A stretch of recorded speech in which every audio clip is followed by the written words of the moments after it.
Hello to all the children in the world, and this is Rhoda Stone, and I'm going to be reading books.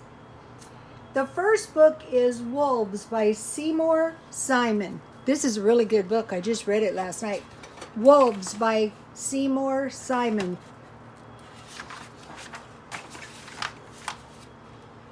This is a big wolf.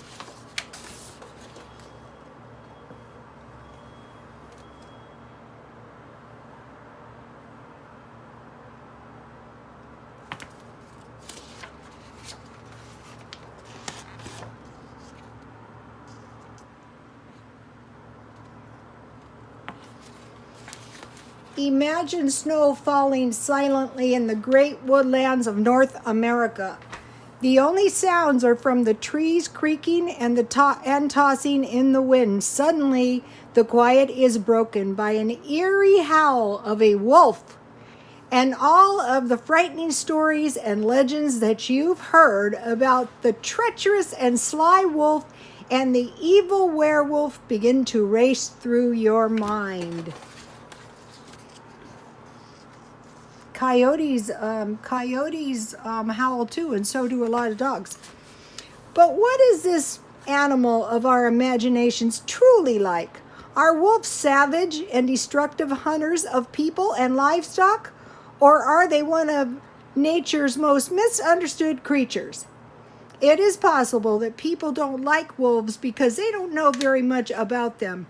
For example, there is no record of a healthy wolf ever trying to kill a human in North America.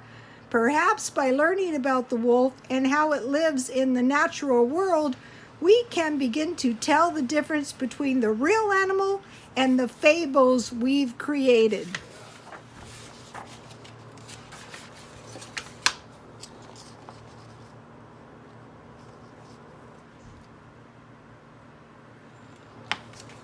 In many ways, wolves are like dogs and lions. Yet wolves have a bad reputation, unlike dogs and lions. Dogs are our best friends, but all the dogs in the world descended from wolves that were domesticated more than thousands of years ago. And most of the things people like about dogs are also true about wolves. Like dogs, wolves are very loyal to the other wolves in their family. Wolves raised by people become loyal to these people as well. Dogs are friendly and intelligent, and these two traits, too, come from wolves. Wolves in a pack are playful with each other. They are among the most intelligent animals in nature. Like lions, wolves are marvelous hunters that work together in groups to catch their prey. Yet, lions are called the king of the jungle, while wolves are described in many nursery tales as sly and cowardly. It seems strange that people love dogs and admire lions but dislike wolves.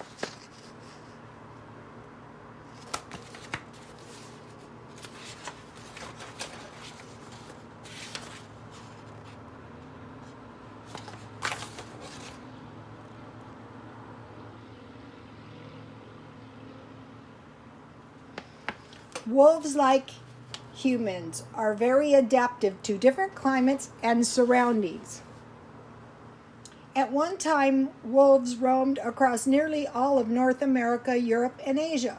Wolves can live in forests, grasslands, mountains, and swamps, even in frozen, treeless tundras of the far north. Wolves can also eat almost anything they catch, from a moose to a mouse. Wolves may look very different from each other. A wolf might be almost any color from white to black, through shades and mixtures of cream, gray, brown, and red. Some wolves are heavily furred all over their bodies. Others have more fur around their necks and backs. Some are large and powerful, others are smaller and quicker. Wolves even have different personalities. Some are leaders, others are very social, and still others are lone wolves.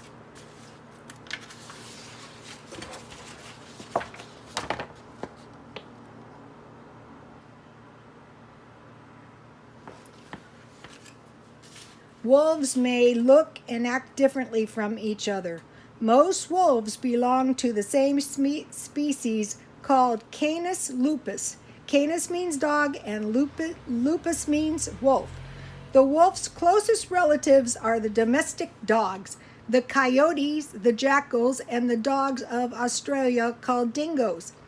There are many subspecies of North American wolves and also lots of common names for the same kind of wolves. These include tundra or Arctic wolves, gray or timber wolves, and lots of location names for the wolves, such as Mexican wolf, the Rocky Mountain wolf, the Eastern timber wolf, as shown here. That's Eastern timber wolf.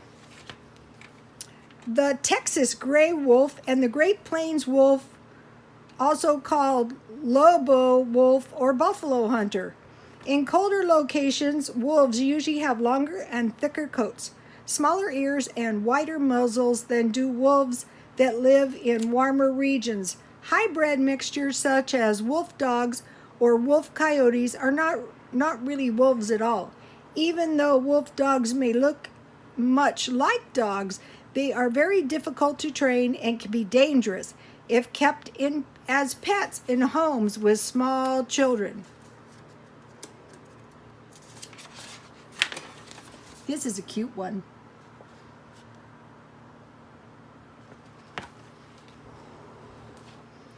The red wolf, Canis rufus, means red, once numbered in thousands and roamed all over the southeastern United States. But by the 1970s, there were fewer than 100 left. Biologists captured everyone they could find in Texas and Louisiana and bred them carefully so that the pups were much like the original red wolf as possible. In 1987, 8 red wolves were released in North Carolina's Alligator River National Wildlife Refuge. They have produced a number of litters. When the wolves are set free, they wear collars and radio tracking devices in them, so if any stray onto private lands, they may be found and retrieved. Breeding pairs have also been released onto 4 islands off the southeastern coast of the United States. Some scientists think that the red wolf is really a hybrid, a mixture of a wolf and a coyote. But there are no coyotes or gray wolves living in nature near the reds, so any interbreeding has stopped.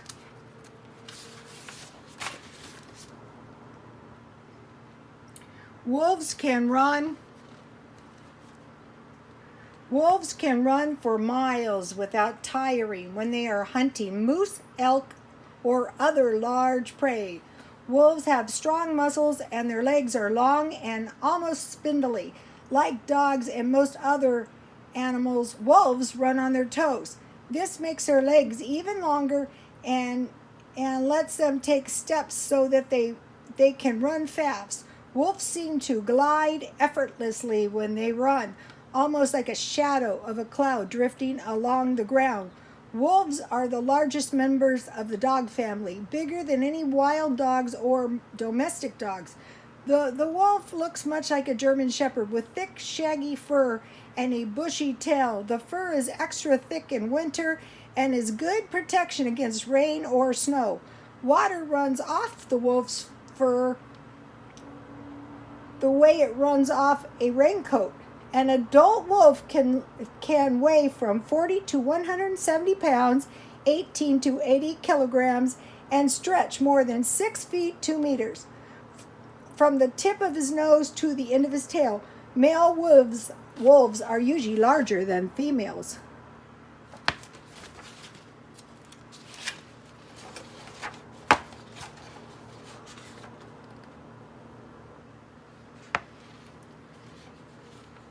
Like lions and tigers, wolves' teeth are well suited for catching and eating other animals. Wolves have powerful jaws. The long pointed teeth in the front sides of the wolf's jaws are called canines. They are useful for grabbing and holding prey such as a moose. The small teeth in the front between the canines are incisors, useful for picking meat off bones. 2 teeth along the sides of the jaw are carnations. carnassials. They work like scissors to slice food into pieces small enough to be swallowed. Wolves have marvelous hearing. They can hear other wolves howling from 3 or 4 miles away. They can locate mice by squeals they make even when the rodents are beneath a snow pile. Like bats and dolphins, wolves can hear high-pitched sounds well above the range of human hearing. Wolves turn their heads from side to side. The directions of the ears pointing to the sound is when the sound is loudest helps the wolf determine where the sound is coming. Scientists believe that the wolves hunt small prey more by sound than smell or sight. Larger prey is often found by scent or chance encounters.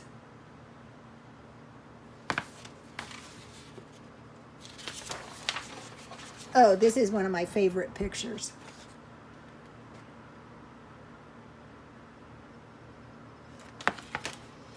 Wolves live in packs, but that is just a name for a family of wolves. Packs are usually made up of leader males and female wolves and their young, along with some close relatives.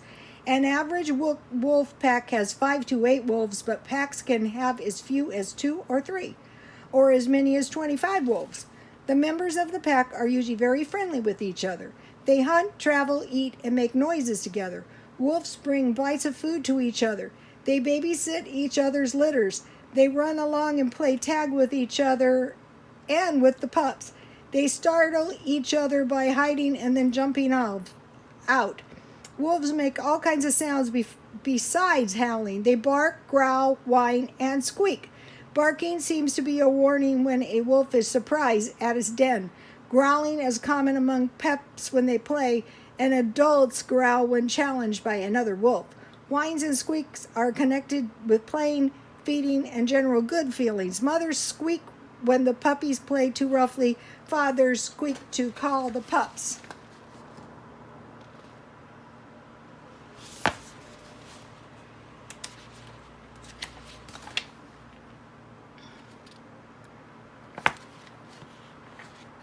Of all the sounds a wolf makes, its howl is the most familiar. A wolf howls by pointing its nose to the sky and then giving voice to a single high-pitched sound that rises sharply and then slides down in rippling waves. Wolves do not have to stand to howl. They can howl by sitting or even lying on the ground. A wolf howls by itself or in groups of 2 or 3. Often other members of the pack join in the chorus until the entire pack is howling. Wolves howl at any time of the day or night. Wolves howl to call the pack together before or after a hunt. They howl to locate each other when they are separated after a snowstorm or when in unfamiliar territory. They may howl to warn other packs to stay away from the hunting grounds. And wolves even seem to howl just for the pleasure of it. Howling increases seasonally during the winter months, and the sound may carry for 6 or more miles in the cold, clear air. It's easy to see why people might have thought these wolves were right at their door when they heard the howling echoing across the shadowy, moonlit snowscape.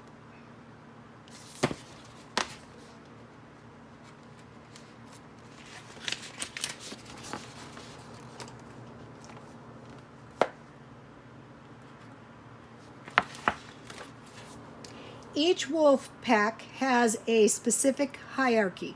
The leaders of a wolf pack are called the alpha male and the alpha female. They are usually the largest and the strongest wolves in the pack. But packs may be as different from each other as individual wolves are different. A typical pack has an alpha male and an alpha female at the top, a lesser male and female in the middle called beta wolves, and less powerful wolves and pups at the bottom of the pack. Alpha and beta are the letters A and B in the Greek alphabet. Every member of a pack has a place or rank. Some wolves are higher and some are lower. The dominance order helps prevent fighting within the pack. When 2 wolves in a pack have an argument, they may stick their ears and tails straight up, bare their teeth, and snarl at each other. Both wolves look fierce and ready to tear each other apart. Most time the wolf of the lower rank will give up before a fight starts with the wolf of a higher rank. To show that it has given up, the submissive wolf will lower its position or roll over on its back, flattening its ears and putting its tail between its legs. The behavior seems to prevent the dominant wolf from biting. So fighting between pack members is usually settled without serious injuries. See this guy? He knows what's good for him. Here he is. See his tail?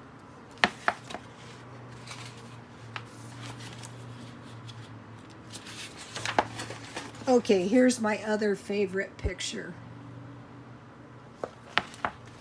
Wolves hunt animals in different ways. A single wolf will hunt by itself for small prey, including mice, rabbits, squirrels, beavers, ducks, geese, and even fish when available. But much of their prey is large animals such as deer, elk, moose, caribou, musk oxen, and bighorn sheep. Most of these are hard to catch and can be dangerous when cornered, so wolves hunt them in packs. One of the wolves' main prey is the moose. The adult moose may weigh over 1,000 pounds, 450 kilograms, and stand over 6 feet, 2 meters tall at the shoulders. It has hoofs that can injure and kill a wolf. It is also strong and a good runner, so it is not surprising that more than 9 out of 10 moose that wolves chase get away. Wolves hunt moose by trying to encircle them and bring them to a standstill. One of the wolves may tear at the nose or the heel of the moose, while the others rip at its sides or stomach. After wolves kill the large animal, they may rest for a brief time or eat right away. Each wolf eats about 10 to 20 pounds, 4 to 9 kilograms of meat. If there is any left, the wolves may come back later. Let's see, there's a wolf down here too. 1, 2, 3, 4, 5, 6, 7, 8, 9, 10, 11. I see 11. So that's a pretty big pack. Look, cute babies. Before babies are born, a mother and father wolf either dig a new den, enlarge an old fox den, or use a beaver lodge. Often, especially if food is scarce, only the male and female leader of a pack mate and bear young. A wolf den may be 15 feet, 4.5 meters long, and must be high enough for the wolf to stand on. Wolf babies are born in the spring underground in dens like this one in Alaska. This looks like a bone. A group of baby wolves born at the same time to one mother is called a litter. This litter has 3 pups, but some have 10 or more.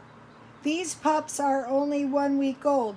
They have fine, dark, fuzzy hair, floppy ears, and a blunt nose. They look much like dog puppies. Wolf pups cannot see at birth. Each of them weighs only about 1 pound, 0.5 kilograms. For the first few weeks of their lives, wolf pups nurse. Their only food is milk. They get it from their mothers. The mother stays close to the pup, making sure they are well fed, clean, and protected. She usually doesn't have to hunt for food herself because the father and other members of the pack bring food to her.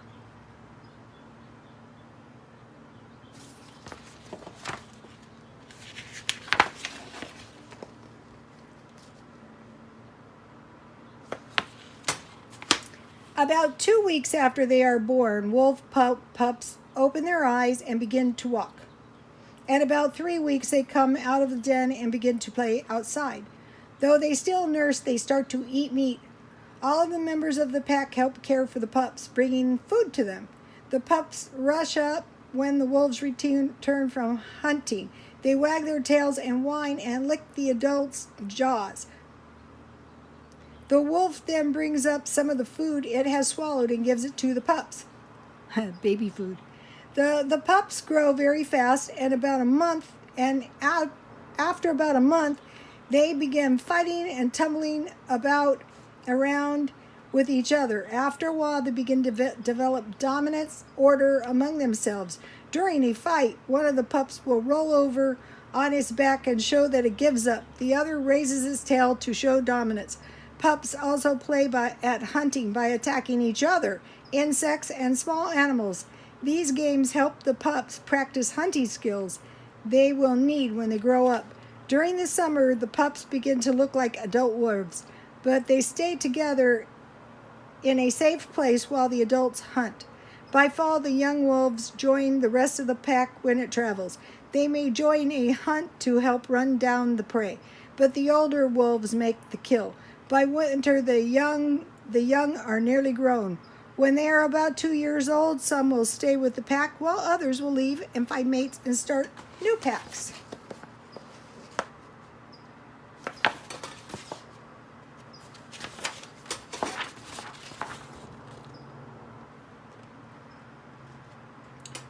"200 years ago, there were many thousands of wolves across much of the northern hemisphere.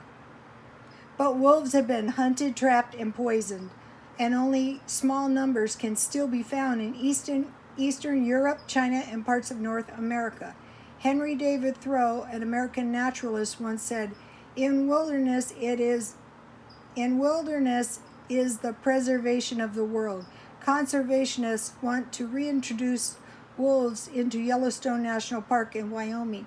Some people see this as a threat to the livestock and even themselves. Should we allow this symbol of the wilderness to hunt again in remote areas at the national parks where it once roamed free?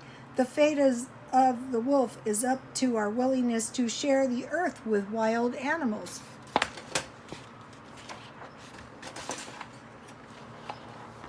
Look at this. This book is dedicated with love to my first grandchild, Joel Fodtex Simon. Okay, you guys, God bless you all.